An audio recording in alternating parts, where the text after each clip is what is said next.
नमस्ते, मैं अविचल दुबे।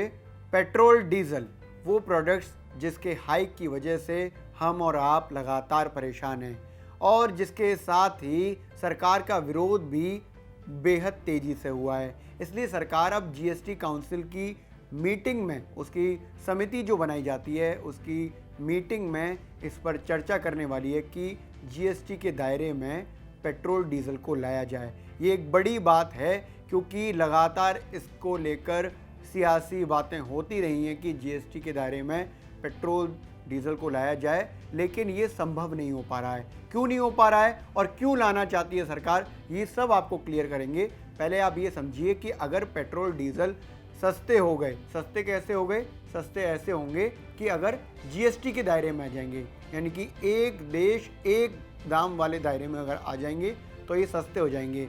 एसबीआई की एक रिपोर्ट बताती है कि जीएसटी के अंतर्गत आने पर पेट्रोल 28 रुपये और डीजल करीब 25 रुपये सस्ता हो जाएगा। अभी देश में कई जगह पेट्रोल 110 रुपये पार चल रहा है और डीजल 100 रुपये से ऊपर आ चुका है। दिल्ली में जो कीमत है वो 100 रुपये ऊपर जा चुकी है पेट्रोल की। हालांकि इस बात का कई राज्य पुरजोर विरोध कर रहे हैं कि पेट्रोल डीजल को जीएसटी में शामिल किया जाए, क्योंकि 1 जुलाई 2017 को जब जीएसटी लाया गया, जीएसटी यानी कि गुड्स एंड सर्विस टैक्स, यानी कि एक देश एक दाम वाला टैक्स, उस समय इसी बात पर राज्य सरकारें मानी थी कि पेट्रोल और डीजल इनको जीएसटी से बाहर रखा जाना चाहिए, क्योंकि एक ऐसे सोर्स हैं जिससे सर्वाधिक इनकम सरकारों की होती है और अब जीएसटी में अगर आ जाएंगे तो सरकारों की इनकम कम हो जाएगी, वो सोर्स ख़त्म हो जाएंगे। अगर इसको हम अलग अलग तरीके से समझें कि कितना पैसा सरकारों के पास आता है तो आपको समझ में आएगा कि राज्य सरकारें इसका विरोध क्यों कर रही हैं। केरल, कर्नाटक खास तौर पर इसका विरोध कर रहे हैं। कई राज्य सरकारें दबे जुबान से इस बात को कह रही हैं। पेट्रोल डीजल पर सबसे ज़्यादा वैट राजस्थान में वसूला जाता है, इसीलिए श्री गंगानगर में, जो रिमोट एरियाज़ में आप कह सकते हैं, सबसे ज़्यादा कीमत रहती है पेट्रोल की। करीब 113 रुपये कीमत है इस वक्त पेट्रोल की श्री गंगानगर में।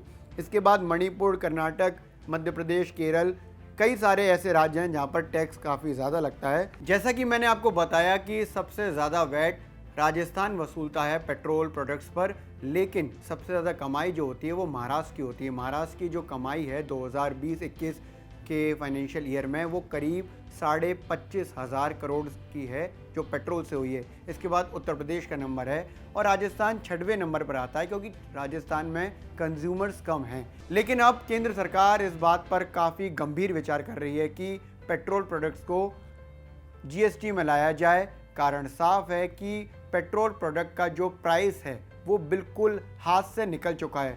अगर आपको पेट्रोल प्रोडक्ट के प्राइस के बारे में बताएं कि कैसे डिसाइड होता है, तो आप इसको ऐसे समझिए कि दिल्ली के हिसाब से हम बात करेंगे तो 16 सितंबर को दिल्ली में जो प्राइस था पेट्रोल का वो कैसे डिसाइड हुआ।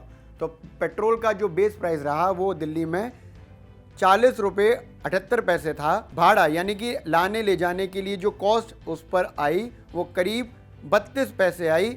एक्साइज ड्यूटी यही सबसे ज़्यादा आती है, वो आई 32 रुपये 90 पैसे।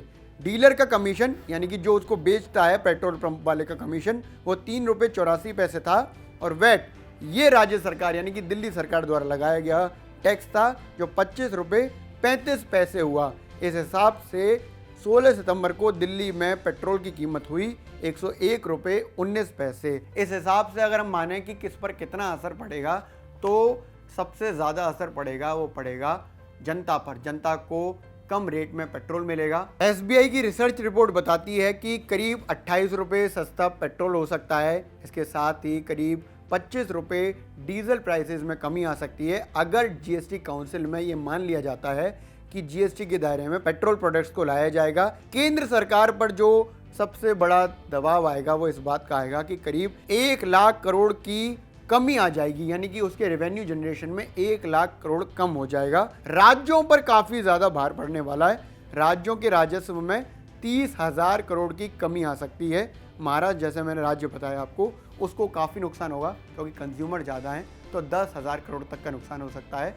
इस हिसाब से जो नुकसान है वो राज्य सरकारों को सर्वाधिक होने वाला है। अच्छा, हम बात तो कर रहे हैं कि 45वीं जीएसटी काउंसिल की मीटिंग में ये बात अगर मान ली जाती है कि जीएसटी के दायरे में पेट्रोल प्रोडक्ट्स को लाया जाएगा तो वो कितने सस्ते हो जाएंगे। करीब 28 रुपये पेट्रोल सस्ता हो सकता है, 25 रुपये डीजल सस्ता हो सकता है।